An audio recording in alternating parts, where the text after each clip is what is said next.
ऐसे एलजी साहब को भी रेगुलाइज करो, कम से कम हमें पता चले एलजी साहब पक्के हैं या कच्चे हैं। ऐसे एलजी साहब को भी रेगुलाइज करो, कम से कम हमें पता चले एलजी साहब पक्के हैं या कच्चे हैं। तारीख पे तारीख, तारीख पे तारीख, ये आज सेंट्रल गवर्नमेंट का ये काम हो गया। मीटिंग पे मीटिंग, मीटिंग पे मीटिंग, तारीख पे तारीख, तारीख पे तारीख, ये आज सेंट्रल गवर्नमेंट का ये काम हो गया। मीटिंग पे मीटिंग, मीटिंग पे मीटिंग। उधर से एलजी साहब भी टेलीविजन हो गए, अभी तक उनका ऑर्डर नहीं हो रहा। उधर से एलजी साहब भी टेलीविजन हो गए, अभी तक उनका ऑर्डर नहीं हो रहा। देखिए, जम्मू कश्मीर में आज रोजगार की बहुत ज़रूरत है और पिछले 11 साल से कोई रोजगार के कोई ऐसे मौके नौजवानों को नहीं दिए गए जिससे वो रोजगार अपना लगा सकें, कोई काम कर सकें।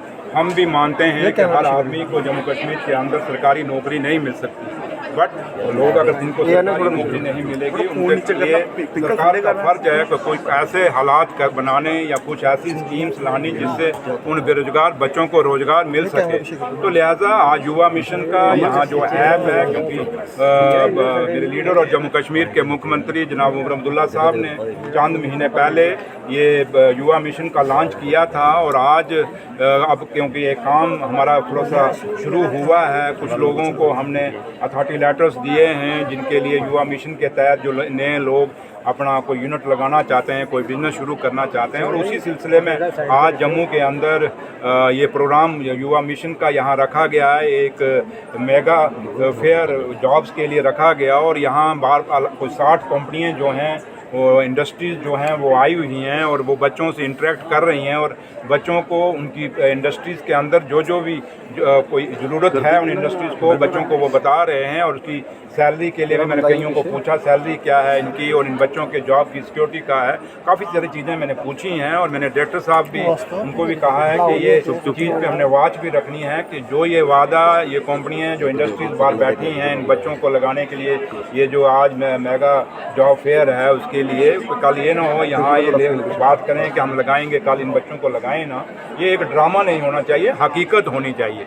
तो लिहाजा ये युवा मिशन जो हमने लगाया इसमें काफ़ी सारी तरक्की हुई और मुझे खुशी आज आपको बताने में कि अभी चंद महीने पहले ये लॉन्च हुआ। 18 जम्मू कश्मीर के अंदर आज तक अभी तक 48,000 लोग जो हैं इन्होंने अप्लाई किया है और जिसमें से आज अभी 27,000 लोगों का आपने अप्रूव किया है हमने और जिसमें से 5,000 के 6,000 के बीच में बच्चों का उनको बैंक से वो लोन दिया भी गया है, उनको फ़ायदा हुआ भी, उनका भी काम शुरू भी हुआ है। तो लिहाजा एक अच्छा मिशन है। जम्मू कश्मीर के नौजवानों को इस मिशन को पढ़ना चाहिए।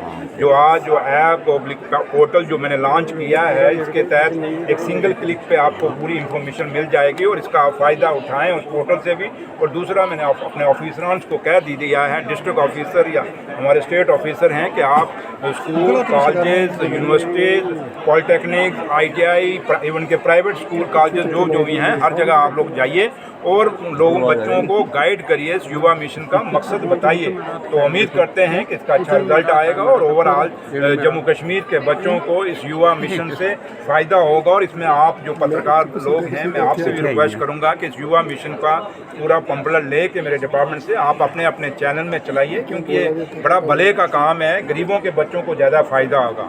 जहाँ आप बाकी लोगों की ऐड चलाते हैं इसको मुफ्त चलाइए, क्योंकि ये लोगों के फ़ायदे के लिए है और इसका आपको दुआ ही मिलेगी। और आप लोग भी हमें इसमें पूरी मदद करेंगे, डिपार्टमेंट को सहयोग करेंगे इस युवा मिशन को कामयाब करने के लिए, ये उम्मीद मैं आप लोगों से रखता हूं। आज जब सोनम वांगचुक को अंदर किया गया, वो आदमी जो क्लाइमेट की लड़ाई लड़ रहा था कि आज हमारी जो आप देखें जो क्लाइमेट जिसकी बात आज जब ये फ्लड आया जम्मू कश्मीर में पूरी तबाही मची, उसी क्लाइमेट के लिए वो कितने साल पहले बोलना शुरू हो गया था कि आपकी ग्लोबल वार्मिंग हो रही है, ग्लेशियर आपके पिघल रहे हैं। ग्लेशियर क्योंकि लद्दाख ग्लेशियर के बहुत नज़दीक है और उसने कहा कि ग्लेशियर पिघल के नीचे गिरना शुरू हो गए हैं। ये बड़ी अलार्मिंग सिचुएशन सोनम वांगचुक ने बड़े साल पहले कहा था।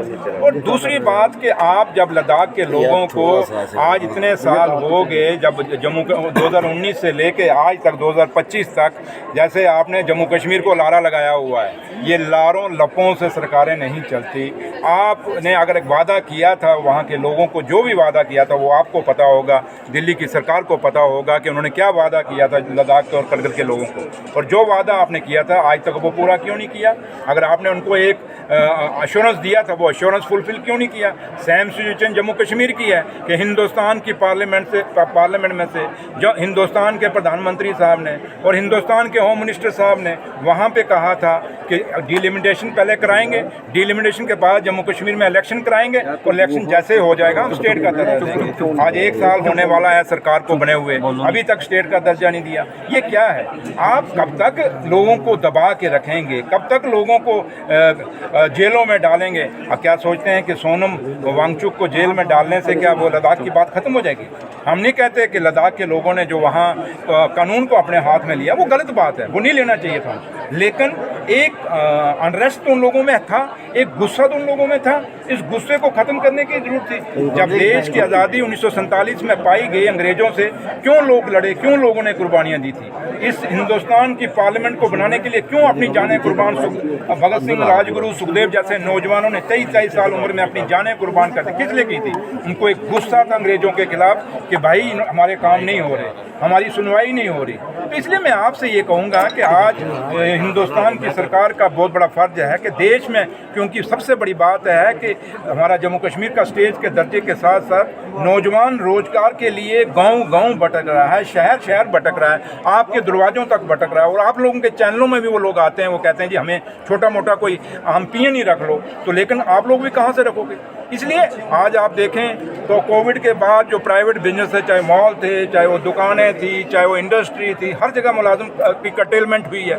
तो इसलिए आज बच्चों में उस नौजवान जो पढ़ लिख के आज पोस्ट ग्रेजुएट है, जिन्होंने इतनी पढ़ाइयाँ कर ली हैं, जब उनको रोज़गार नहीं मिलेगा एक गुस्सा तो आएगा। तो लिहाजा अभी भी वक्त है। मैं दिल्ली की सरकार से अपील करूँगा कि आप जो लद्दाख के और करगिल के लोगों से जो वादा आपने किया था, उस वादे को निभाइए। ये मीटिंगें दर मीटिंगें नहीं चलेंगी, वही तारीख पे तारीख।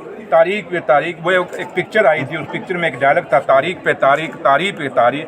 ये आज सेंट्रल गवर्नमेंट का ये काम हो गया, मीटिंग पे मीटिंग। भाई मीटिंगों से निकलता क्या है? कम से कम मीटिंगें बात। अच्छा, फिर सबसे बड़ी बात है कि 2014 से पहले एक कल्चर था, जब भी कोई मीटिंग होती थी इतने बड़े लेवल की, तो उसके बाद में प्रेस ब्रीफिंग होती थी। आजकल प्रेस ब्रीफिंग वो कल्चर ही खत्म हो गया, मीडिया को बताया ही नहीं जाता कि भाई हमने मीटिंग में क्या डिस्कस किया है। तो इसलिए ये मसला जो है आज जम्मू कश्मीर, चाहे वो लद्दाख है, चाहे करगिल है, अगर आपने हमें हमारा स्टेटस तोड़ा, हमारा स्टेट तोड़ा, हम आपसे कुछ नहीं मांग रहे, कोई अलग से कोई चीज़ नहीं मांग रहे, सिर्फ इतना मांग रहे हैं कि जम्मू कश्मीर को आप स्टेट का दर्जा बहाल करिए। ये यूटी नहीं चलेगी। लेकिन बदकिस्मती, अच्छा फिर देखिए एक बहुत बड़ा मसला हमारे सामने, अभी डेली वेजर पक्के ही नहीं हुए थे, उधर से एलजी साहब भी डेली वेजर हो गए, अभी तक उनका ऑर्डर नहीं हो रहा। अब एलजी साहब का कहीं ऑर्डर भी तो होना चाहिए ना, एलजी साहब का बिना ऑर्डर के ही चल रहे हैं और वो ऑर्डर भी निकाल रहे हैं ट्रांसफर। हम ये जानते हैं कि एक बंदा जब रिटायरमेंट को 1 महीना रह जाता था, कभी कोई ऑर्डर नहीं। आप लोगों को, आप सीनियर जर्नलिस्ट हैं, आपको पता होगा, वो ऑफिसर फिर ऑर्डर नहीं निकाल सकता था। तो एलजी साहब का परमानेंट ऑर्डर ही नहीं भी हुआ, तो वो ट्रांसफर कर रहे हैं, ऑर्डरों पे ऑर्डर कर रहे हैं। अब या तो मैं दिल्ली वालों को कहूँगा एलजी साहब का रेगुलाइज करो, जैसे हमने डेली वेजरों को रेगुलाइज करना है, ऐसे एलजी साहब को भी रेगुलाइज करो, कम से कम हमें पता चले एलजी साहब पक्के हैं या कच्चे हैं।